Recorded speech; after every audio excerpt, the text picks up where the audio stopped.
오늘 이 저녁 시간 함께 읽을 하나님의 말씀 욥기 35장 6절에서 8절까지의 말씀입니다. 욥기 35장 6절에서 8절까지의 말씀 총 3절밖에 되지 않아서 모두 다 한 목소리로 말씀 읽도록 하겠습니다. 욥기 35장 6절 말씀부터 다 같이 읽도록 하겠습니다. 그대가 범죄한들 하나님께 무슨 영향이 있겠으며 그대의 악행이 가득한들 하나님께 무슨 상관이 있겠으며 그대가 의로운들 하나님께 무엇을 드리겠으며 그대가 그대의 손에서 무엇을 받으시겠느냐. 그대의 말은 그대와 같은 사람에게나 있는 것이요 그대의 공의는 어떤 인생에게도 있느니라. 아멘. 오늘 이 시간 우리는 무가치한 선과 악이라는 제목을 갖고 오늘 우리가 읽은 하나님의 말씀 함께 나누는 시간 갖도록 하겠습니다. 고통 가운데에서 우리가 가지고 살아가야 할 신앙생활의 표본을 가르쳐주는 욥기 그 35장의 말씀을 갖고 함께 나누는 시간 갖고 있습니다. 오늘 본문 말씀 가운데에서 우리는 하나님에 대해서 완벽한 오해를 하고 있는 엘리후의 모습에 대해서 발견할 수 있게 될 것입니다. 그렇다면 엘리후는 선과 의로움 그리고 악과 범죄를 무엇으로 생각하고 있는지, 그리고 하나님과 이 세상과의 관계를 어떻게 바라보고 있는지 오늘 본문 말씀 한 절 한 절 찾아보며 함께 알아보는 시간 갖도록 하겠습니다. 먼저 본문 6절 말씀에서 성경은 이렇게 기록합니다. 그대가 범죄한들 하나님께 무슨 영향이 있겠으며 그대의 악행이 가득한들 하나님께 무슨 상관이 있겠으며. 6절 말씀에서 엘리후는요, 죄를 바라보시는 하나님에 대해 언급하시며 우리의 죄가 하나님에게 어떤 영향도 미칠 수 없다라는 사실을 욥에게 그리고 이 말씀을 읽는 우리들에게 선포하고 있습니다. 우리의 죄로 인해 하나님은 전혀 손해를 보지 않는 분이시며 우리의 죄가 많다 한들 오직 이 세상만 고통스러울 뿐 하나님은 우리의 죄악에 어떠한 영향을 받지 않는다는 것을 엘리후가 강조하고 있다는 것이죠. 즉 인간의 죄는요, 이 세상과 이 세상 속에서 살아가는 우리 인간들에게만 영향을 줄 뿐이지 이 세상 누구보다 높으시고 이 세상 누구보다 강하시고 이 세상의 모든 것들을 자기의 뜻대로 운행하여 가시는 하나님과 죄는 전혀 상관이 없는 것이다라는 사실을 엘리후가 선포하고 있다라는 것입니다. 하지만 죄와 하나님이 전혀 상관이 없다는 말이, 하나님이 죄에 아무런 영향을 받지 않는다는 이 엘리후의 말이 과연 진실이라 할 수 있을까요? 수많은 성경 말씀을 찾아보면요, 하나님은 죄를 미워하시는 분으로 등장하고 있습니다. 죄를 미워하시기 때문에 죄가 있는 곳에는 하나님이 함께 하지 않으시고요, 심지어 하나님이 그토록 사랑하시던 인간이 죄를 범했기 때문에 하나님은 인간과 함께 살아가며 동행하는 것을 완전히 멈추게 되셨다라는 것을 우리는 창세기의 말씀을 통해서 찾아볼 수가 있다는 것이죠. 즉 인간의 죄로 인해서 하나님은 태초의 그 어느 순간부터 오늘날에 이르는 그 길고 긴 시간까지 계속해서 고통과 괴로움을 경험하고 계신다는 것입니다. 여러분, 하나님이 가장 기뻐하시는 것 무엇일까요? 하나님은요, 우리와 함께하는 것을 기뻐하십니다. 하나님이 우리를 사랑하는 만큼 하나님도 우리를 사랑하므로 우리가 하나님 안에, 하나님이 우리 안에 거하시며 하나님과 내가 온전히 하나 된 그 모습, 태초에 죄가 없었던 에덴 동산의 모습을 갖추고 우리가 매일매일 모든 삶 가운데에서 하나님과 동행하며 하나님을 의지하고 하나님의 뜻대로 살아가는 그것을 하나님은 이 세상 가운데에서 가장 기뻐 받으신다는 것이죠. 그런데요, 하나님이 지금 자기가 가장 기뻐하는 일을 온전히 이루지 못하고 계십니다. 왜냐? 인간 가운데에 남아있는 이 죄악들이 하나님과 인간을 동행하지 못하게 만들기 때문이라는 것이죠. 한마디로 하나님은요, 죄를 미워하시고요, 죄로 인해서 오늘날까지 계속된 고통을 받으시는 분이라는 사실을 우리는 성경 속 수많은 말씀을 통해서 찾아낼 수가 있다는 것입니다. 한마디로 하나님은요, 엘리후의 말처럼 인간의 죄를 전혀 신경 쓰지 않으시고 인간의 죄에 영향을 받지 않으시는 분이 아니라는 사실, 우리가 그것을 먼저 기억할 수 있게 되기를 소망합니다. 두 번째로 오늘 본문의 7절 말씀에서 성경은 이렇게 기록합니다.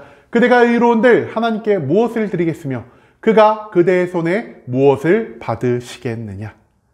앞서 엘리후는요, 하나님이 죄악을 바라보시는 시선에 대해서 언급했다면 이 7절 말씀에서 엘리후는요, 하나님이 선하고 의로움을 바라보는 그 시선에 대해서 우리에게 알려주고 있습니다. 엘리후는요, 우리가 열심과 최선을 다해 살아간 이 선한 삶의 모습도요, 하나님께는 아무런 의미가 없는 것이며 우리의 선한 모든 행실을 통해 하나님이 유익을 누릴 것이 단 한 가지도 존재하지 않는다는 사실을 이 7절 말씀을 통해 나타내고 있습니다. 한마디로 우리의 선행은요, 앞서 엘리후가 언급한 우리의 악행만큼이나 하나님께 아무런 영향을 미치지 못한다는 사실을 우리는 이 7절 말씀 가운데에서 찾아볼 수 있다는 것입니다. 하지만 과연 하나님이요, 우리의 의로움을, 우리의 선함을 전혀 기뻐받지 않으시고 우리의 선함과 의로운 삶에 전혀 영향을 받지 않으시는 분이라 할 수 있을까요? 마찬가지로 수많은 성경 속 말씀은요, 하나님은 우리의 선하고 의로운 삶을 기뻐 받으시는 분으로 표현하고 있다는 사실에 우리가 조금 집중할 필요가 있는 것 같습니다. 죄악으로 인해 타락한 우리가 선한 삶을 살아갈 때 그제야말로 세상은요, 하나님이 저 사람을 변화시킴으로 이 땅을 새롭게 만들어 나가고 있다는 사실을 깨달을 수 있게 된다는 것입니다.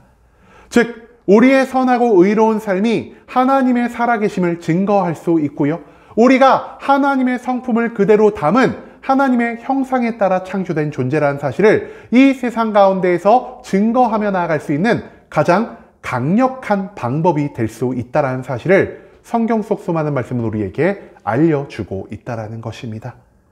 하나님은 우리의 믿음을 증명하기 위해, 그리고 하나님을 이 땅 가운데 증명하며 살아갈 수 있는 우리의 선하고 의로운 삶을 기뻐 받으신다는 사실, 그것을 우리가 잊지 말아야 한다는 것이죠.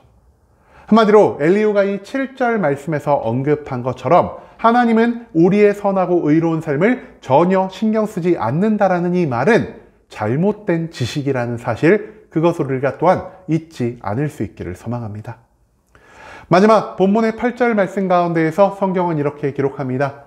그대의 악은 그대와 같은 사람에게나 있는 것이요 그대의 공의는 어떤 인생에게도 있느니라.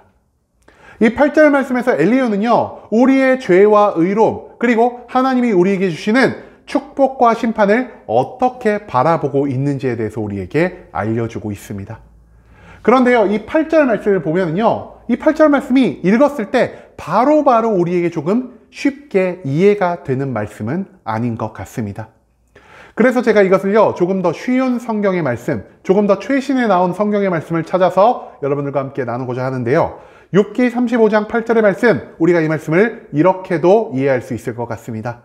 너의 죄 때문에 해를 입은 자는 너와 같은 사람뿐이며 너의 의로움으로 유익을 얻을 자도 너와 같은 사람뿐이다. 엘리후는요, 우리의 죄와 선행은 하나님께 영향을 미치는 것이 아니라 내 주변을 살아가는 모든 사람들에게만, 그리고 내가 속해 살아가는 이 세상 안에서만 영향을 미칠 수 있는 것이라는 사실을 이 8절 말씀을 통해 나타내고 있습니다. 즉, 선한 사람은 이 세상 가운데에서 기쁨과 즐거움을 만들어낼 수 있을 것이요, 악한 사람은 이 세상 가운데에서 고통과 괴로움을 만들 수 있다는 이 사실을 엘리후가 인정하고 있다는 것이죠. 하지만 앞서 엘리후가 우리에게 무엇을 말했습니까? 선한 것이 이 세상을 기쁘고 즐겁게 만들 수 있다 한들 그것이 하나님을 기쁘고 즐겁게 하지 못할 것이요, 우리의 모든 악행이 세상 사람들을 고통과 괴로움 가운데 몰아넣을 망정 하나님에게도 그 고통과 괴로움을 전달할 수 없다는 것을 엘리후는 앞선 말씀을 통해서 인정하고 있었다는 것입니다. 한마디로 이 모든 것들을 함께 더해서 생각을 해본다면요, 엘리후는 인간의 선과 악을 신경 쓰지 않으시지만 세상을 이끌어가기 위해서 선과 악을 반응하시는 감정 없는 세상의 법칙을 곧 하나님으로 인정하고 있다는 것입니다. 엘리후가 생각하는 하나님은요, 아무런 감정이 없으신 분이시고요, 우리에 대한 아무런 생각이 없으신 분이십니다. 단지 이 세상을 창조하시고 이 세상을 움직여 가시는 데에 모든 신경을 집중하신 분이기 때문에 아무런 감정 없이 기계처럼 이 세상에서 좋은 일이 많다면은 이 세상에 좋은 일을 줄이기 위해 악한 일을 수용할 수 있는 분이시오. 이 세상에 악한 일이 넘쳐난다면 그 악을 중화시키기 위해서 선한 자에게 축복을 내려줄 수 있는 분이 하나님이라는 사실을 엘리후는 이 말씀을 통해서 강조하고 있다라는 것입니다. 선과 악의 영향을 받지 않으시지만 세상을 운행하기 위해서 악인과 의인에 대한 재판관으로 세상의 법칙에 합당한 축복과 심판을 내리시는 분, 그분이 바로 하나님이시라는 것을 엘리후는 굳게 믿고 있다라는 것입니다. 여러분, 그런데요, 하나님이 인간의 선과 악을 신경 쓰지 않으신다라는 이 표현은요, 도가사상에 보면은 천지불인이라는 말이 등장하는데 이 말과 굉장히 유사한 의미를 갖고 있다 할 수 있겠습니다. 천지불인, 뜻이 무엇이냐? 하늘 천자, 땅 지자, 그리고 안일 불자에 어질 인자를 써가지고 하늘과 땅은 인자함, 즉 사랑이 없다라고 강조하는 것이 도가사상의 가장 기본적인 가르침이라 할 수 있겠습니다. 한마디로 엘리후가 강조하는 것처럼, 도가사상이 강조하는 것처럼 하나님은 어떤 분이냐? 하나님은 이 세상을 사랑하지도 않으시고요, 그렇다고 이 세상을 미워하지도 않으시고요, 이 세상에 대한 어떠한 감정도 갖고 있지 않으신 채 그냥 하나님이 있는 자리에서 자신이 할 일을 묵묵하게 하시는 분으로만 엘리후가 생각하고 있다는 사실을 우리가 기억할 필요가 있다는 것입니다. 하지만 엘리후가 생각한 그것처럼, 도가의 많은 사상이 말하는 그것처럼 하나님은 이 세상과 전혀 소통하지 않으시고 감정 없이 기계적으로만 자신의 할 일을 계속해서 하는 분이라고 할 수가 있을까요? 성경은요, 하나님을 굉장히 인격적인 분으로 표현하고 있습니다. 인간의 행위로 인해 슬퍼하기도 하시고요, 인간의 행위로 인해 기뻐하기도 하시며 인간과 적극적인 관계를 맺고 인간과 매일매일 소통하며 살아가기를 원하시는 분이 바로 이 하나님이라는 사실을 우리는 성경 속 수많은 말씀을 통해서 배울 수 있게 된다는 것입니다.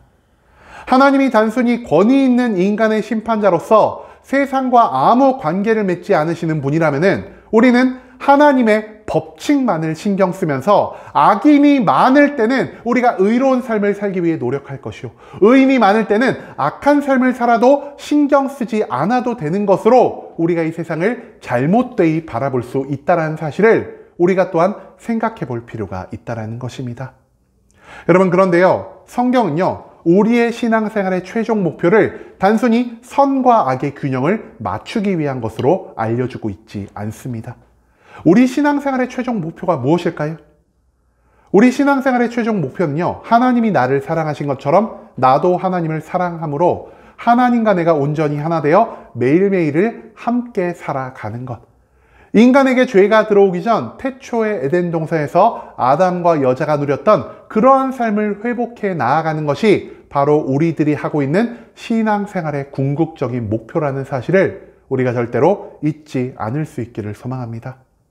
한마디로 하나님과 우리는요, 유익과 손해로만 맺어진 기계적인 관계가 아닌 인격적으로 맺어진, 그리고 서로가 서로를 사랑하는 관계를 추구해야 한다는 사실을 성경의 수많은 말씀은 우리에게 가르쳐 주고 있다는 것입니다.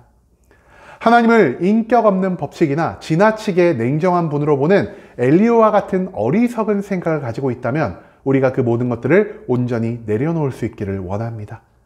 하나님은 모든 인간을 사랑하시고 그들을 구원하고자 하시며 하나님의 뜻에 온전히 순종함으로 선하고 의로운 삶을 살아가는 모든 인간들과 함께하는 것에서 가장 큰 기쁨을 누리는 분이라는 사실을 우리가 또한 기억할 수 있기를 원합니다.